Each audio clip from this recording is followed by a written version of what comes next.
This morning for a program we did on Kenya. I appreciate those of you who are spending the day with us. I am Steve Clemens. I direct the foreign policy programs here at the New America Foundation, and today we're here to discuss what do the Iranians really think. First of all, I want to say a special greeting to many people who are watching live online, particularly to Kevin Sullivan of Real Clear World, Real Clear Politics, who is running this live on his site. Huge site, great site, so thanks. But also the Washington Note, the New America Foundation site, and others. We've got a very big audience today. Iran is a big topic. It's a controversial topic. Folks have, I think, extraordinary credentials and knowledge and day-to-day detail are today having some of the most interesting and ferocious debates in Washington. Some of those debates are taking place within the New America Foundation among our own team members. And we showed this somewhat with my colleague Flint Leverett, who runs our Iran initiative and directs our Geopolitics of Energy initiative, and other colleagues of mine here, Afshin Malavi, who couldn't be here today, and others. We had Nader Musavazadeh from the IISS that was here. And we've been having let's talk about Iran, let's talk about what's going on inside. And today we're sort of looking at the question of those who are doing some polling inside, particularly Stephen Cull, who is director of the program on, I think this is outdated here. International Policy Attitudes? Yeah, okay. Program on International Policy Attitudes and Center on Policy Attitudes. PIPA, I mentioned this because it's a different blog address that I connected to today, which is World Public Opinion. That's right. And Stephen did this, and we connected this, and we have Stephen Cull with us. We also have John Cohen, who's the director of polling for the Washington Post, to sort of kick around with us and to sort of evaluate how Stephen's group is sort of looking at what's going on in Iran. We are then going to follow with a panel with my colleague Flint Leverett, who has not been shy about his views in partnership with Hilary Mann Leverett on some of the issues going on inside Iran. Houman Maj, the author of The Ayatollah Begs to Differ, a very well-respected and widely published commentator on Iran and politics and U.S.-Iran relations. And, of course, Barbara Slavin, who is the former foreign editor of the Washington Times, great friend of mine who's been the diplomatic correspondent at the U.S. News and World Report, and is the, I'm sorry? USA Today, and is the author of Bitter Friends, Bosom Enemies, Iran, the United States, and the Twisted Path to Confrontation. So we've got a great panel to sort of sit and debate in a critical sense, what we're about to hear from Steve Cull and John Cohen. So without further ado, please give a hand to Stephen Cull.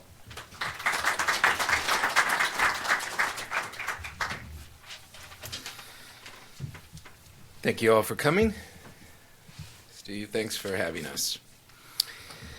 As you may recall, on June 13th, the Iranian government reported that Ahmadinejad had 63% of the vote in the presidential election. Now, at that time, when I heard that on June 13th, I found that number implausible, and there were reports of irregularities that certainly contributed to that impression that this was not credible. Then there were demonstrations on the street, and that led me to wonder, what are we seeing here? Are we seeing a popular uprising challenging the regime? Might we be seeing something really, a real revolution happening here? Now, like many, I hope this foreshadowed some change that could bode well for U.S.-Iran relations. But there was no credible polling at the time to tell us what was really going on. There were some polls that were mentioned in the press, but if you tried to pursue them, try to track them down, they led nowhere. They were just not credible. And the studies of possible fraud in the election were not really conclusive. And even to the extent that there may have been some fraud, it wasn't clear that they were enough to really change the ultimate outcome of the election. So obviously I was interested in finding out what had occurred, and being a pollster, I thought, this looks like a good opportunity for a poll. Now, when people make strong statements to the effect that the election was stolen and that the Iranian people now see their government as illegitimate, this has very strong implications for U.S. foreign policy. And thus, I think it's quite important for us to get a real sense of whether there are data that support these perspectives. So first we conducted our own poll. This was done at the end of August into September with a sample of 1,003. Now, what we did is we telephoned into Iran from the outside. So there's no uncertainty here about was there any kind of tampering with the data. We knew exactly what had happened.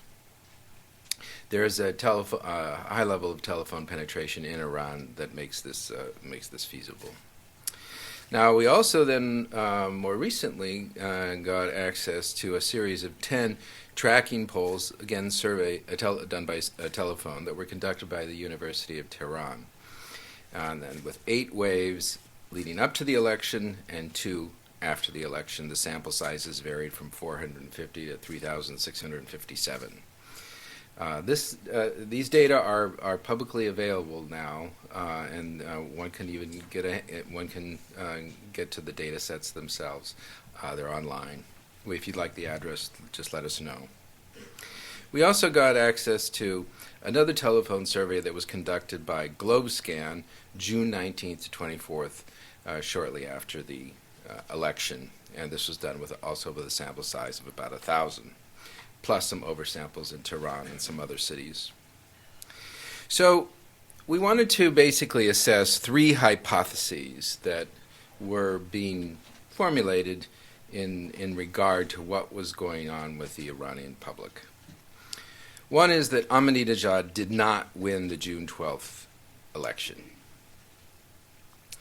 Another is that the Iranian public now perceive the current government as illegitimate. And third, that the opposition, should it come to power, would have policies that are much more favorable to the U.S. These are the 3 hypotheses we wanted to essentially test. So, I want to first, though, address the question, can polls of Iranians be considered valid? Now, one concern is the question, can Iranians express their views honestly, giving the possibility of reprisals? Now, first, it should be underscored that 8 of the polls were conducted before the election, and this was in an environment where it was to say that you were in favor of Mousavi was hardly a revolutionary act. I mean, this was an endorsed election. After the election, it could have been different, but before it was certainly arguably not a risky thing to do to say that you favored Mousavi, for example. After the election, there was some greater refusal to respond on the question of who you voted for, but there was not a bandwagon effect, meaning that there was not a sudden increase in those who said that they voted for Ahmadinejad. Even though you see this kind of effect in Western countries, there was not in Iran. After the election, the polls that we had after the elections, in many cases, respondents expressed politically sensitive views, sometimes majorities. We're going to see some of those as we go along, so I won't review them right now, but there were substantial numbers. Actually, with the crackdown, the views of the people's expressed views of the Iran system of government got more negative. In June, 49% said that they fully approved of Iran's system of government. And then in July, with the crackdown, it went down to 41%. If people were afraid of reprisals, one might expect that the numbers fully endorsing the current system would go up rather than go down. And then finally, if you're uncomfortable with all these other data sources, we can just focus on the Mousavi, people who say they voted for Mousavi. If they're bold enough to say that they voted for Mousavi, then we might assume that they're going to be honest on other questions as well. Now, there's also the concern that the poll data could have been fabricated. Well, to address this, we called in from the outside. And looking at the top-line answers, both calling from inside and outside, the views were largely consistent. They hang together rather well, as you see as we go along. Also, the patterns of responses in terms of demographic variables, attitudinal correlations, and so on, were consistent internally and between the polls. This is a standard way of testing for the integrity of data, and overall it held up quite well.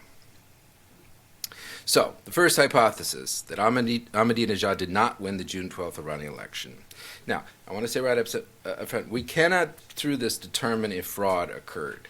The margin of error is too big, and we cannot go for that level of precision. We can only address the question of whether it's likely that Ahmadinejad simply did not have a majority. So, the pre-election questions. If the presidential election were held tomorrow, which candidate would you vote for? These are all University of Tehran polls. Now, what we see is that initially Ahmadinejad was way ahead at 63%, and over the next few weeks, this number dropped rather precipitously, got all the way down to 39%, and Mousavi was rising. Shortly after June 1st was the debate, and it was widely perceived that Ahmadinejad won the debate, and that seemed to turn the corner for him, and his numbers began to rise, so that going into the election, he was running at 57%.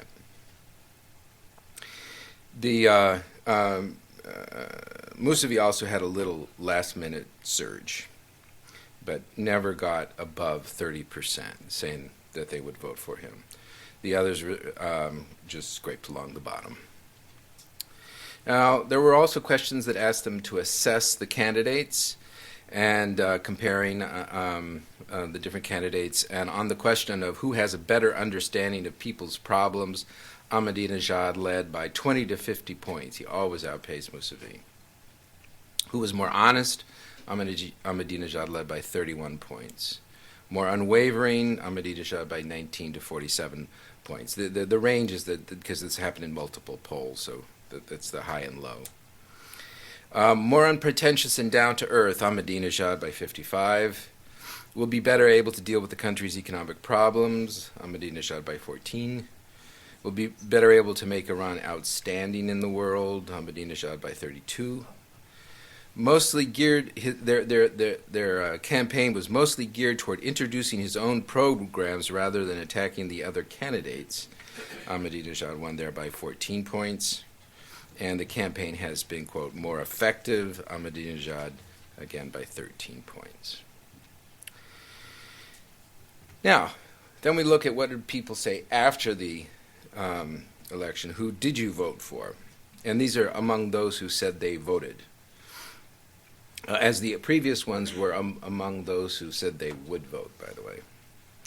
So we have the University of Tehran on June 18 to 25, 61% for Ahmadinejad, Globescan 56%, University of Tehran 66, and then our poll 55. And Mousavi never got above 1/3. Now, as you can see, in the latest poll, the numbers not responding grew up to 26%. So we assume that probably there was some degree of self-censorship operating here, and the numbers saying that they voted for Mousavi contracted. So there may again have been some censorship.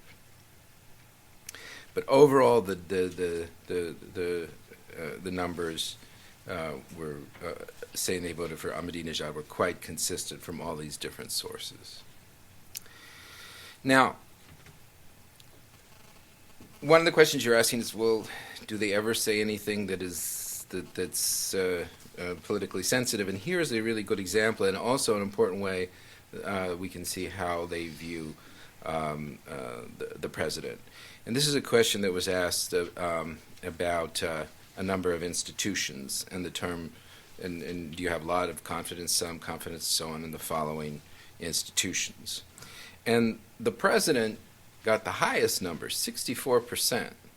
What's interesting is that if you look at the Guardian Council, which would arguably be one of the most sensitive ones, only 42% said that they had a lot of confidence in the Guardian Council. Just 52% in the police, just in the lowest was the Ministry of the Interior, 38%. Arguably the people who might be listening in on the phone to see if they're answering the question right? And but they did not check the top box, give the highest approval for those institutions. But the president did get a rather high score, which adds some credibility to the idea that he was popular. Now, how could some Iranians believe that Mousavi would win? Because this was obviously a very widespread perception on the streets of Tehran. And it's key to remember that in the first few weeks of the campaign, Ahmadinejad's support dropped sharply, and that may well have been detected. There was some momentum moving against Ahmadinejad, and once that crystallizes in people's mind, that can just stay there, because you didn't have polls to change those, to alter those perceptions. Ahmadinejad never had majority support in Tehran, according to these polls. So if you're in Tehran, and that's a major center where political perceptions are defined and formed and so on, so that this is, and if people on the street in Tehran were not in favor of Ahmadinejad, this certainly could have added to that perception.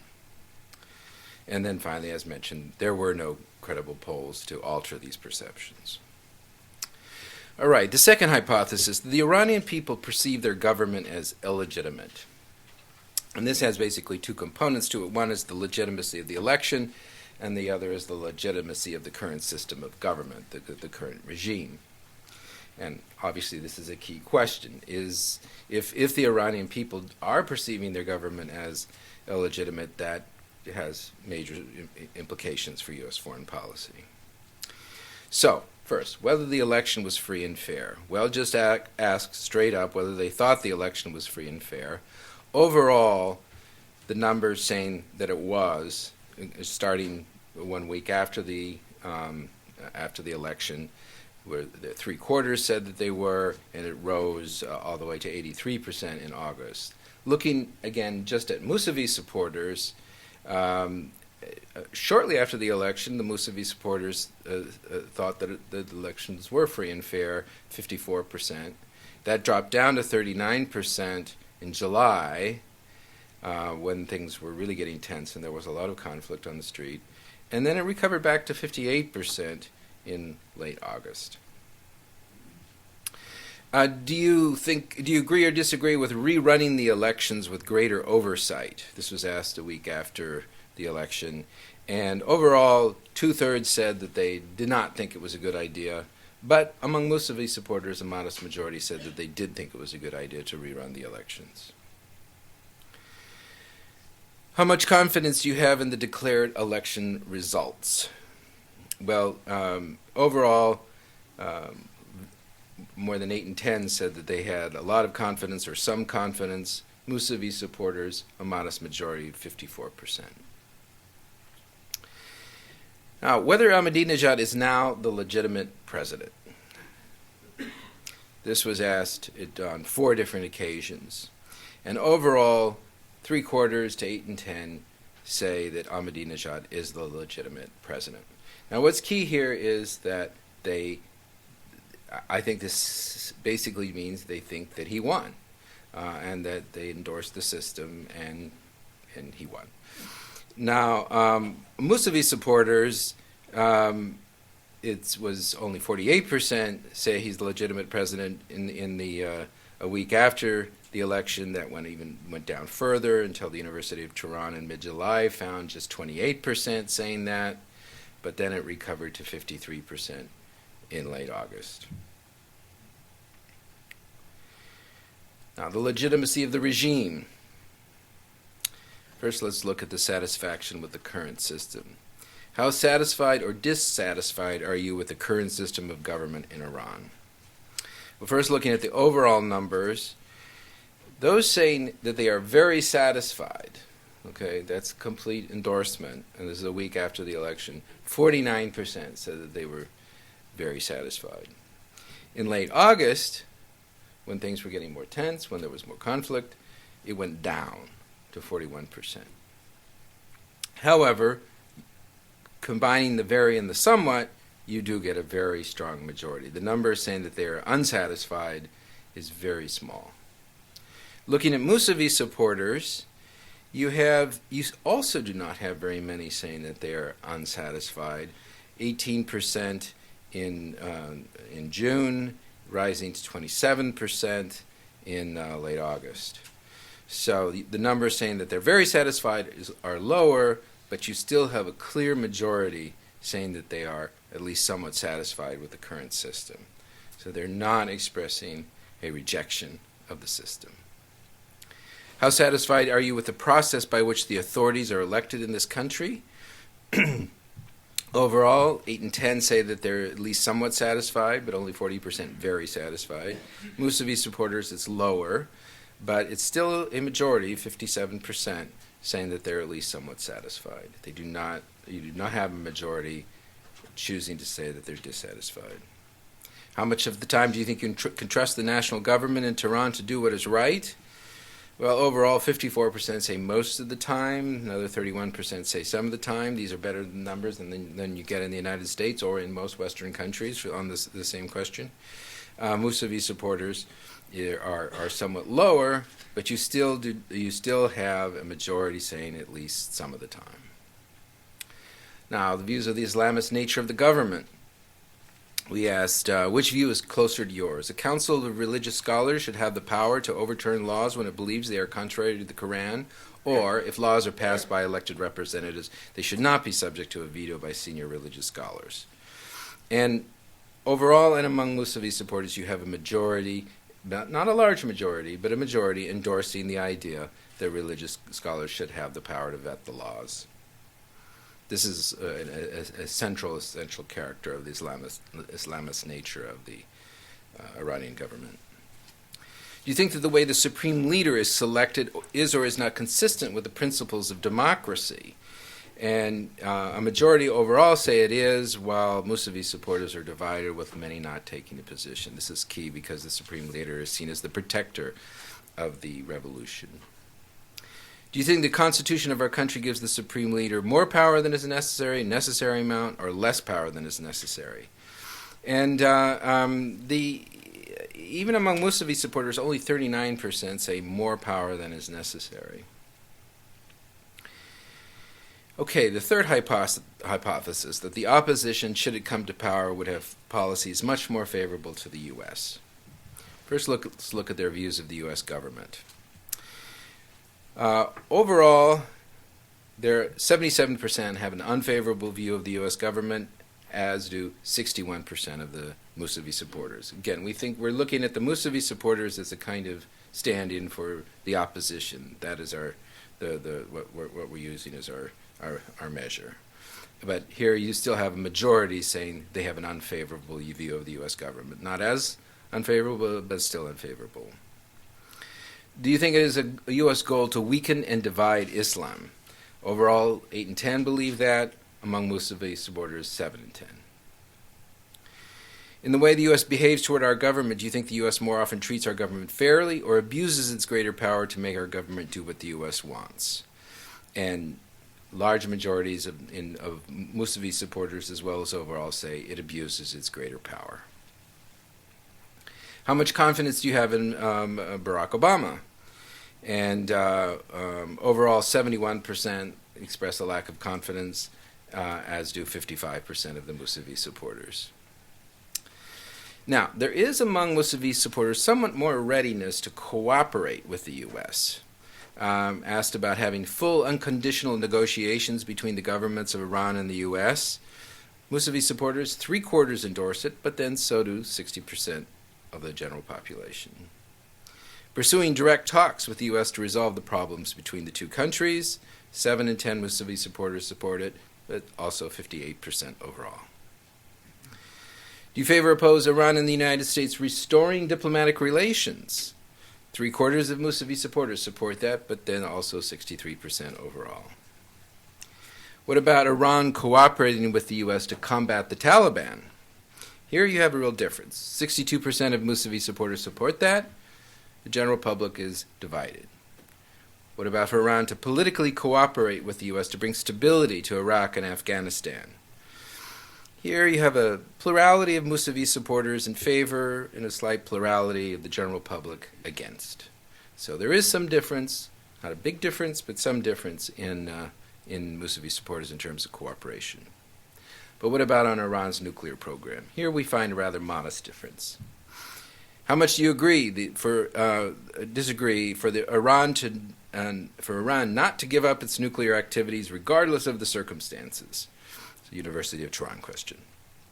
Well, 57% of Mousavi supporters say they strongly agree with not giving up nuclear activities, and another 21% somewhat.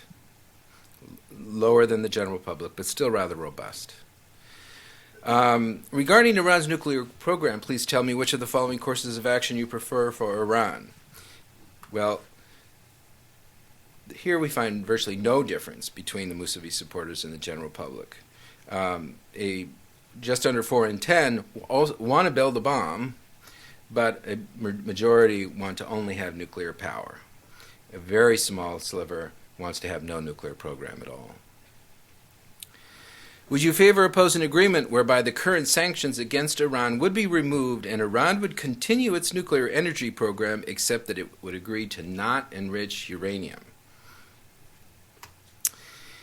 This overall, a modest majority opposes it, 55%, just 31% favor it. Among Mousavi supporters, it's a little stronger. It gets up to 43%, but still a slight majority is opposed.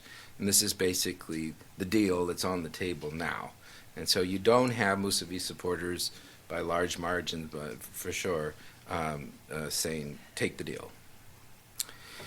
Would you favor or oppose an agreement whereby the current sanctions against Iran would be removed and Iran would continue its uranium enrichment program but would agree to grant international inspectors unrestricted access to all Iranian nuclear facilities to make sure that it is not making an atomic bomb?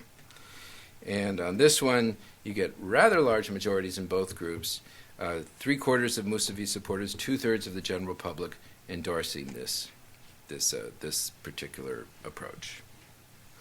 So, conclusions. Basically, the study found little evidence to support the hypotheses that Ahmadinejad did not win the June 12th election, that the Iranian people perceived the current government as illegitimate, that the opposition, should it come to power, would have policies much more favorable to the U.S. Now, this doesn't prove that these hypotheses are wrong. There are a lot of other sources of information that I'm sure we're going to be discussing today. But I think that our conclusion would be that it does suggest that it wouldn't be prudent for the U.S. to base its policies on these assumptions. Thank you. Stephen, thank you very much. John, why don't you join us? Maybe we should sit on the tent. Are you going to be using this? No. Then why don't we get rid of the screen at this point?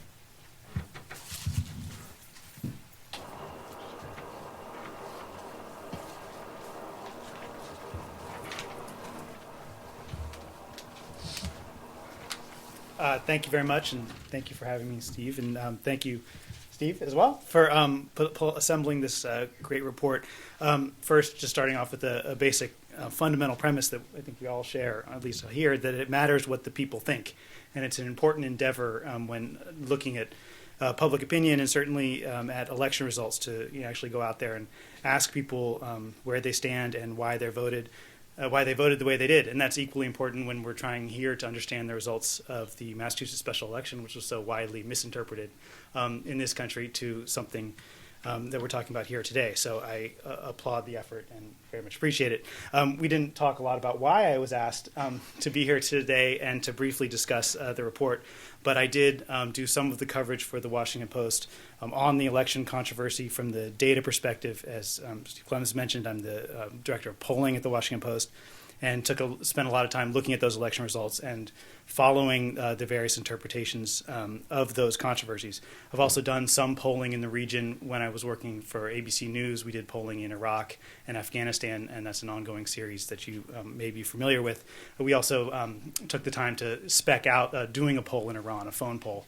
And so I know that it was certainly possible before this election, so I would like to think it's also possible afterwards. So I spent a lot of time looking at Iranian census numbers and telephone penetrations, et cetera.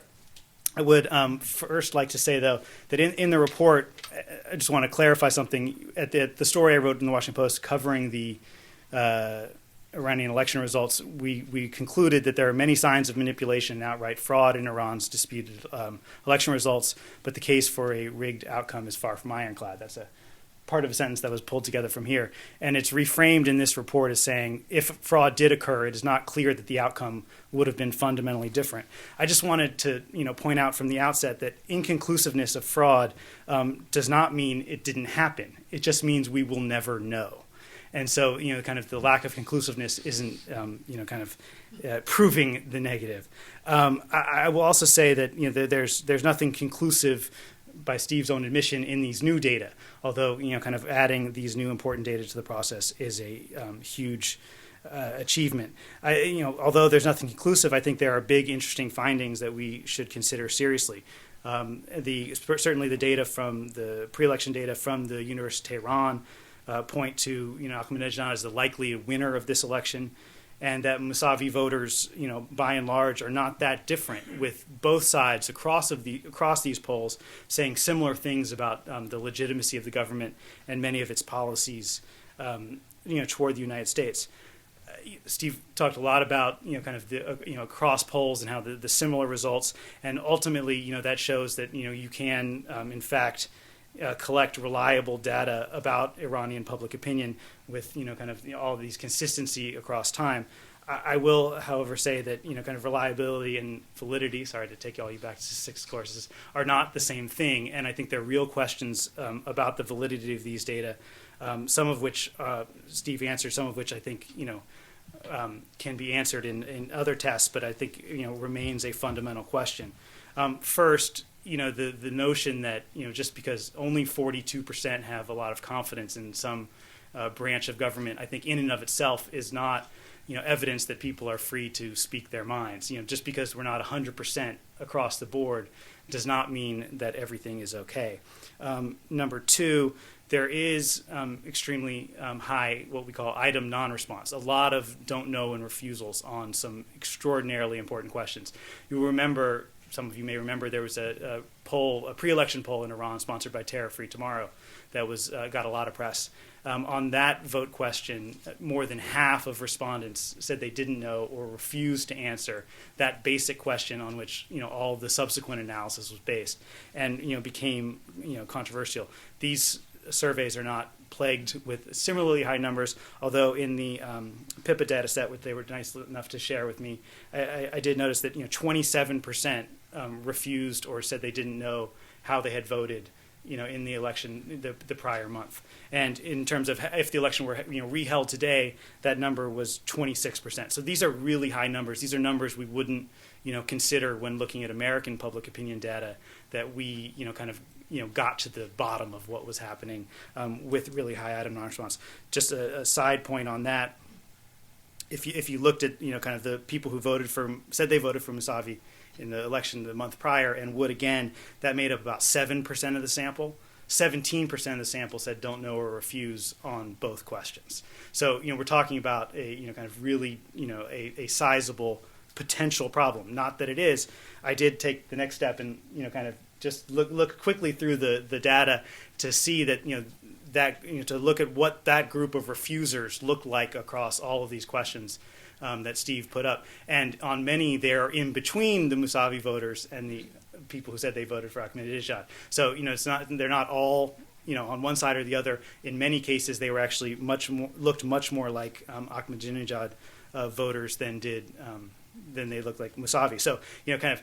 It's a huge potential problem. I think kind of the reality of it is these refusers may not fundamentally change the story, but it is something that we fundamentally have to look at. A fourth thing, something that you're probably familiar with, those of you who follow American public opinion, is whether or not to include cell phones in your sample. Now, one of the great things about Iran is they have listed telephone exchanges and very deep home telephone penetration. 80% I think is the number that's listed in the report. It used to be higher. Clearly that number is changing, just as it has in this country. That is in this country we know by and large that we don't have to include cell phones in national polls on certain topics because we can poll on cell phones, and we have, and we can show that the data from those individuals, at least in terms of politics, aren't that different from the data that we collect from landline telephones. we at the Washington Post have started to include cell phones anyway, just because we have a face validity problem when you're not interviewing 20% of a population. It just doesn't feel right to exclude them. I will say that to my knowledge, we don't know what that missing 20% in Iran looks like. Presumably they are younger and more urban, just as they are here in the United States. But we don't know if they have different political views. At least I don't, and I certainly a question to be pursued. And then, fundamentally, there's Steve and I were talking about earlier. There are all these known problems that we could, kind of through other data become more confident that we're getting a reasonable slice of public opinion when we do these surveys. But you add on top of that I think a fundamental unknown. Sorry for the foreign policy crowd. I can say things like that.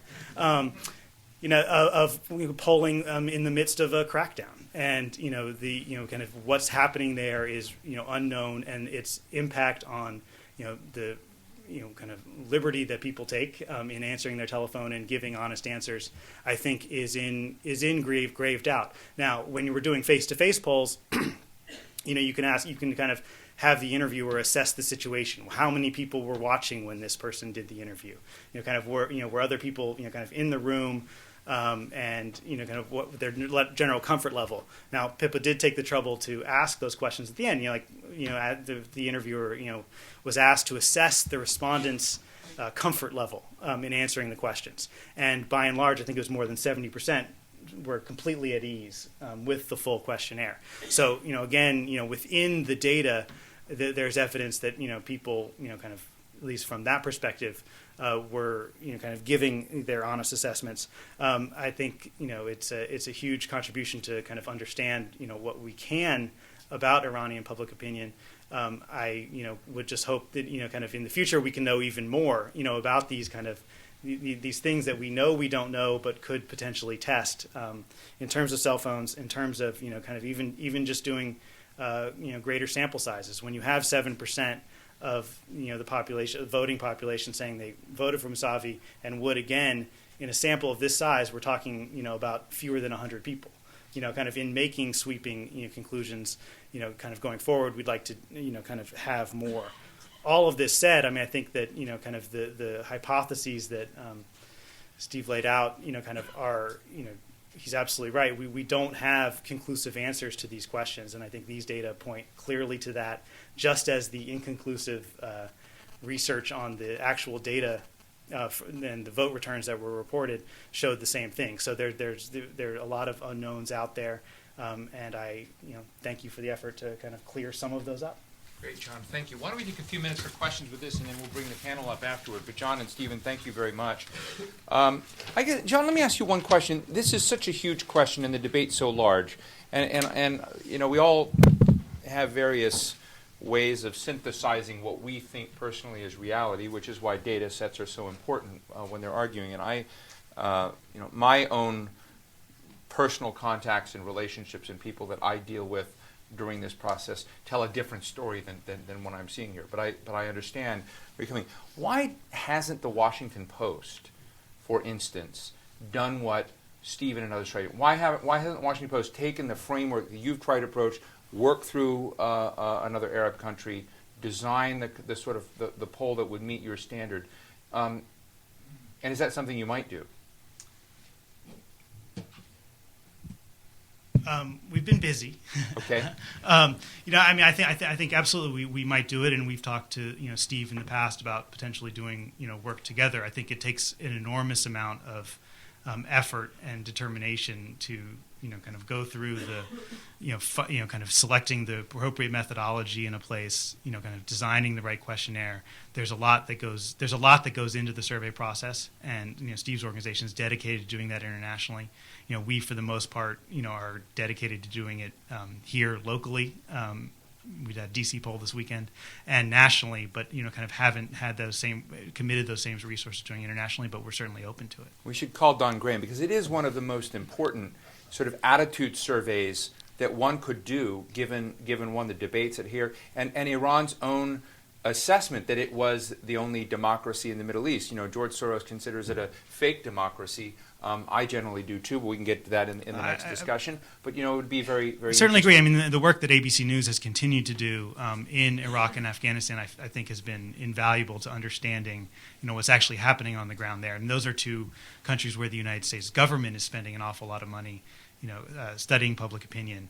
And, you know, kind of a big reason that news organizations do it is to provide independent data to understand what's going on. And Stephen, I want to open up the floor to this, but Stephen, thanks so much for going through all of this in such great detail. But the other part of this, and you know, this may be a very unfair question, we may have to throw this to Flint and Barbara, but the real question is, why wouldn't, given the data that we see here, wouldn't you see a government sort of less paranoid, showing this off? I mean, it's very interesting that one of the things that I think has reinforced the notion of illegitimacy are acts by the government, that it looks like it's behaving as if it stole the government. And we may get into that, but did any of that sense in your own experience, because I knew you were deep into this, I don't know how you would look for that, but one of the odd things is just to look at the behavior that we've seen, that's been reported. You talk with the various embassies, and I know Flint will give a line saying we got a distorted version of reality. But to some degree, the things we think we have seen show guilt, in my view, in the Iranian government. I'm just wondering if you thought about that at all. Well, these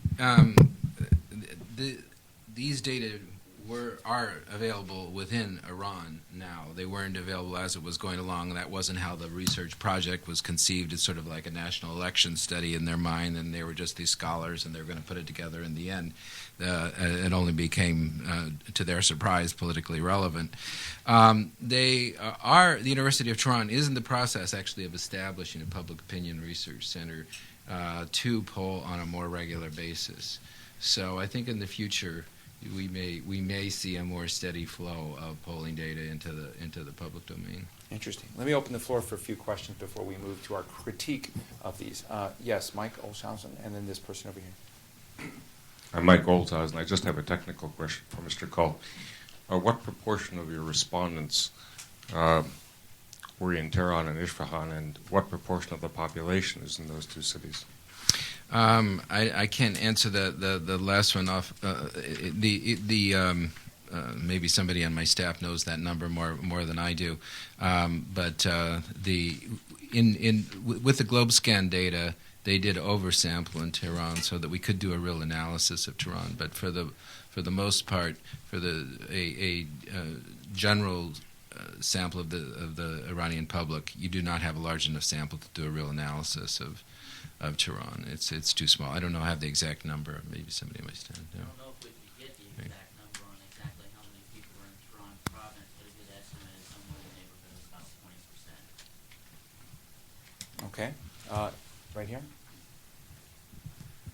Yeah, I was wondering if either of you have been to Iran and understand the oppression that the people are under. There's no one in Iran that's going to answer these questions truthfully. I'm from Iran. I was in Iran. We're going to take questions today. Sure. And then leave I was that wondering for if you guys have been political to Iran and understand what the people are going through when you're talking about these polls. Thank you. I have. I've gone there and I've done focus groups and given lectures, so I have some sense of it. Certainly, this is a very big concern about whether people are answering candidly, which is why we address this. I put that discussion up at the front. I would, though, underscore that there were numerous questions where majorities did not give the politically correct answer. 3/4, for example, said that the members of the Guardian Council should not endorse candidates. And when in fact that did happen, and that was very much in the news, so people knew what they were saying when they said that they should not. Now, that doesn't mean that there isn't still, just because people give candid responses on some questions doesn't mean that there isn't some self-censorship going on. And thus we focus on people like Mousavi supporters who did feel free enough to come out and say after the election that they that they had voted for him, and apparently that was something that made people nervous because a lot of people who voted for him apparently wouldn't come out and say that. And so we look at what the patterns of their responses as well, and we try to put all that together. But it's a constant question, and I reiterate that we cannot make definitive answers about exactly what the majority of Iranian people think. John, any response?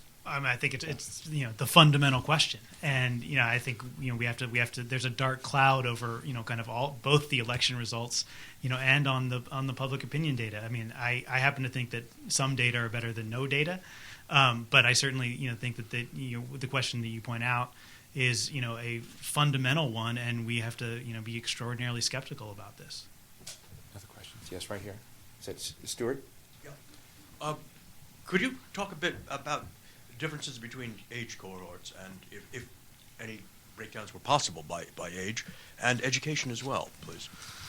Evan, do you want to speak to that? We have a lot of people watching online. So. Okay. Across all of the polls, there was a tendency for younger voters to support Mousavi more than Ahmadinejad, except in the case of the WPO poll. There was sort of an inverted U, where you saw support for Mousavi decreasing as age went up, and then at above 45 it suddenly declined. You could speculate as to why that's the case, but broadly across all of the demographics there were fairly consistent results, and one of them was education, where if you look across the spectrum, uneducated people were far more likely to support Ahmadinejad than people with tertiary education, as they defined tertiary education in Iran, and there was much more support for Mousavi, and in some of the polls you ended up with more people supporting Mousavi amongst the educated elite than Ahmadinejad. So there were significant educational effects that were evident. But just to clarify, it's not that the younger people, that a majority of them favored Mousavi. It's just that among young people, Mousavi did better. I should also add that a big concern on the cell phone issue is whether you're going to get a good sample of young people, and the sample that we got through the landline approach was consistent with the census. We didn't have to upweight the young people. I'm going to take these last two questions here in the middle, and then we'll come back, because we've got a big panel coming after. We'll get to everyone else as well. Yes, sir. Maybe it wasn't your presentation, but I wasn't clear. What was the overall response rate to your poll? That's somewhat complex. It's there on the introduction. It varies between the different polls. So, but on your poll, from what I remember, ours, it was about 48%. Isn't that right? That's right. So, which is, you consistently fail to mention the fact that more than half the people refuse to answer any questions. Surely that means something. And for the fact that you consistently fail to mention that, it kind of indicates you might have a hidden agenda somewhere. Well, but let's ask the question and ask him to respond. I appreciate your assertions, but I'd like to hear the response. We discussed this at some greater length in the methodology section. A 48% response rate is actually better than most response rates in polls in the United States. The University of Tehran polls, the GlobeScan polls, did get higher ones because they were calling from inside. People could detect that you were calling from the outside if they wanted to pay attention to that, and so some people may have been turned off by that or just felt uncomfortable with that. The question, though, is there a real difference when you have higher or lower response rates from all these different polls, and we did not find any patterns that correspond to these differences. I hate to tell both of you that I'm one of those negative responders on polls, but John, can you talk about the technical side of refusal rates? Well, I mean, I think it's an entirely different situation here. I mean, Steve's right, of course, that sometimes our response rates are significantly lower, and calculating them it varies. But our response rates in the United States are a lot lower than the one that they report here. The fundamental difference, however, is that, kind of through, validation studies, including some by, the Pew Research Center down the block here on L Street, we know that the difference between a 75% response rate survey in the United States and a 25% response rate survey is basically nil. So we know through studies that the people that we're getting are still representative of the people we're not getting. That's information that we don't have here. And so, kind of comparing the numbers is one thing, and it goes back to that unknown. Like it's reasonable that it would be an entirely different situation. So I think the comparability of those two numbers is not, that particular thing is not appropriate. But in the ones that were done internally, the response rates got as high as into the high 60s. And finally, this lady right here in the aisle. And further on his question, I wondered about on the differentiating your samples. He said education and age. What about gender, socioeconomic status? What about that? Is that described in here? And I just haven't. Yes, it is. Okay. It is discussed in there. Maybe if you have time, good. If not. Right. Contrary to an impression, Ahmadinejad actually, among women, Ahmadinejad did particularly well. Contrary to the impression that women were particularly supportive of Mousavi. I don't think we have that broken out. Right. We do have education though. We need to be online because they're. And you asked class, I think. Unfortunately, in the University of Tehran polls, they didn't, other than education, they didn't ask any other socioeconomic question. There was no income variable that they asked. We asked it in our poll, but we have no means to make comparisons to other polls since we were the only polling organization that asked income. Education is usually highly correlated with income, so you can make your own conclusions there, but don't really have any other response than that. So I can tell you, because I know that there's a passionate crowd in this room, that we're going to have an excellent panel come up and debate all of this as well. And I myself am interested. We were involved with the Terror Free Tomorrow poll that was it ran 3 weeks before the election, and I was saying to myself, why in the world would any institution go 3 weeks before an election? Because then you wouldn't see it. Because I was so convinced that there had been a big change. But when you look at that data, which I think is online at the New America Foundation site, and we'll make sure for those watching later that it's posted as a later resource. Some of the really surprising things to me about that poll was that overall, generally, with some nuanced differences, those who supported Ahmadinejad, those who supported Mousavi, still saw a lot of the kind of big issues that matter to the United States similarly. And so this would have been in the pre-election environment that hadn't reached that nasty stage, or even the Green Movement hadn't yet found it. One of the most disturbing things would be interesting on nuclear weapons, which I hadn't seen polled before, and this may be wrong. I just hadn't seen nuclear weapons come up, is that you did see among Ahmadinejad supporters as well as Mousavi supporters a real interest in engagement with the West, and that if that weren't pursued or didn't happen, 56% supported nuclear weapons, which I had never seen in a poll before because I had been led to believe that most people believed that they believed the nuclear energy direction of the country as opposed to a nuclear weapons course for the country. So I don't know if you want to comment on that in closing before we move to the next section, but I do think that was an important. Again, I found the pre-polls now. I'm very glad that we did it because we didn't know how consequential that snapshot before would look. So now I always want to do polls 3 weeks before an election. Well, it was 3 weeks before the campaign, not the election. Oh, campaign? Well, thank you. On the question of the nuclear weapons, the poll you were involved in did have, I think it was 52% saying that they favored nuclear weapons. We weren't sure, though, when people read that, whether they they see the word nuclear and whether they might have confused that with a nuclear program, whether saying no to that meant that they didn't support a nuclear program. So we broke it out. Right. So it was very clear. Right. And then about 4 in 10, or just under 4 in 10. It's still sizable. It's still a sizable number, but a smaller number said that they favored the weapons.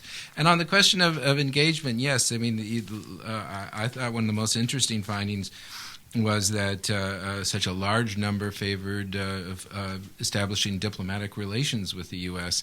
And that is not an official government position by any means. Quite the contrary. In fact, there was, at one point, a pollster got in trouble for polling on that question and revealing that there was this level of support.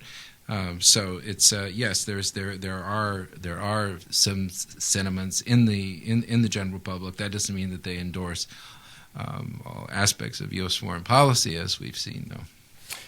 Please join me in thanking Stephen Cull, Director of the Program on International and Policy Attitudes at the Center on Policy Attitudes, and John Cohen, Director of Polling for the Washington Post. And thank you both very much.